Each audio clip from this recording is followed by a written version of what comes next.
Ya, selamat datang di tutorial AutoCAD versi 2016 persembahan dari Sekolah Desain. Di sini kami akan mencoba berbagi ilmu yang kami punya kepada teman-teman semua.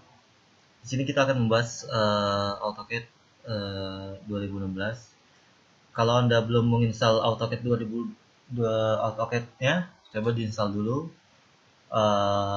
Ada banyak versi dari 2006 sampai ke 2016. Oke, kalau sudah diinstal, coba kita buka AutoCAD, aplikasi AutoCAD-nya di laptop masing-masing. Langkah awal untuk memulai aplikasi ini yaitu kita open new, file new. Di sini AutoCAD memiliki beberapa template yang sudah disediakan. Ada biasa saya pakai di AutoCAD atau AutoCAD ISO. Saya ingin memberitahu perbedaan antara keduanya apa. Coba kita buka yang AutoCAD dulu ya. Kita open.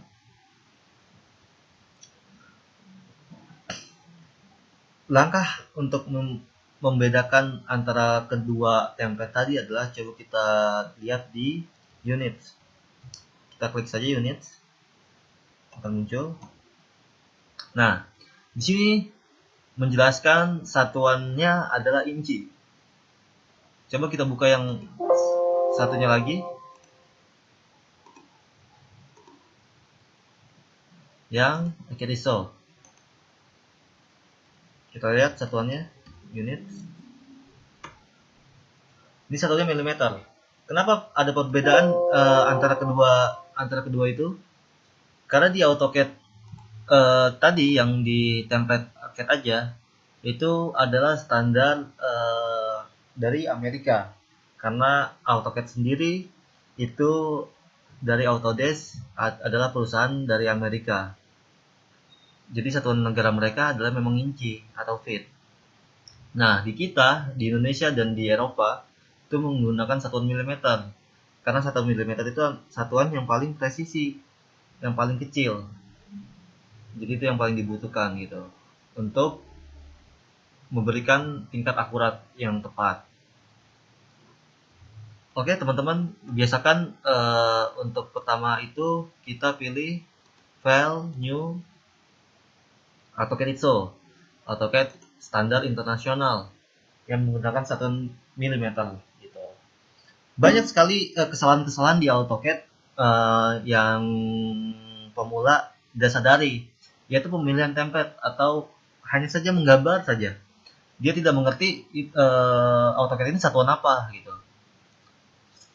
Padahal itu adalah ilmu dasar yang wajib kita ketahui.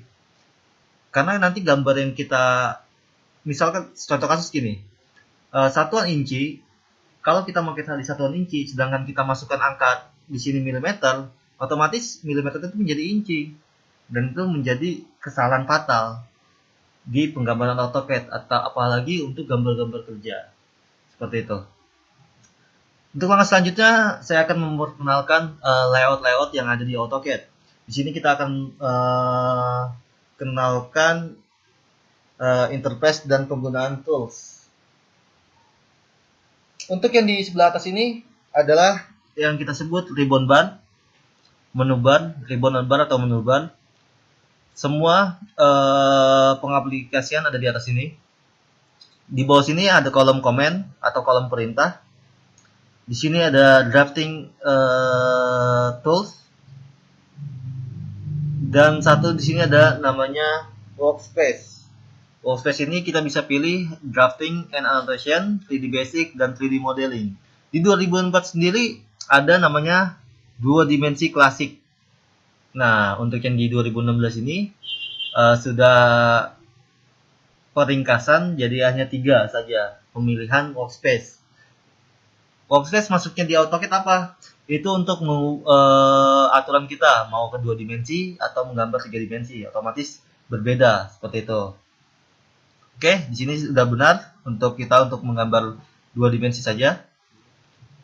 Di bawah sini ada modeling, layout, dan layout 2. Kenapa modeling cuma 1, layout ada banyak, bahkan saya bisa tambah new layout. Nah, layout 3. Kenapa demikian? Kalau kita pernah mempelajari mengaplikasikan software Excel, di situ kita bakal menemui ada sheet ya kan. Dan di situ sheetnya kita bisa tambah sesuai kebutuhan kita. Nah, tetapi di AutoCAD ini cuma ada satu model. Nah, di sini adalah lembar kerja yang kita sebut lembar kerja. Nah, di situ kita karena di lembar kerja ini cukup satu, model ini cukup satu. Kenapa? Karena di model ini, di lembar kerja ini kita bisa menggambar tanpa batas, bahkan sampai banyak lah, seperti itu. Nah, di layout ini hanya untuk memprint atau ngeplot, biasa bahasa AutoCAD-nya. Ya, sumbu ini adalah sumbu CS, yang disebut sumbu CS. Nah, di situ ada pengaturan view. Kita bisa atur view-nya mau dari sudut mana. Nah, ini dari sudut atas kita menggambar, karena kita menggambar ini AutoCAD. Coba kalau kita rubah ke 3D modeling, dia layoutnya akan berbeda tentunya, seperti itu. Nah,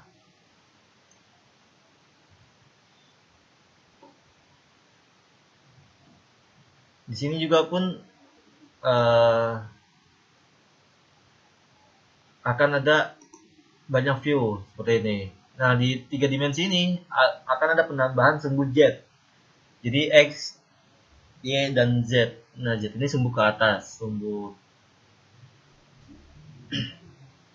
Oke, kita balikan lagi ke drafting and annotation. Itu hanya perkenalan saja untuk 3 dimensinya.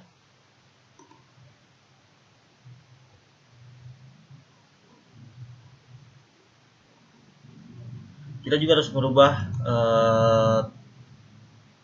topnya.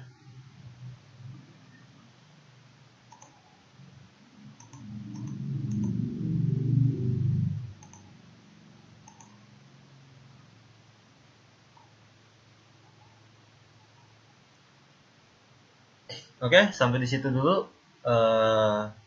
pengenalan tools. Nah, yang saya goyangkan ini adalah yang kita sebut mouse, yaitu pointer.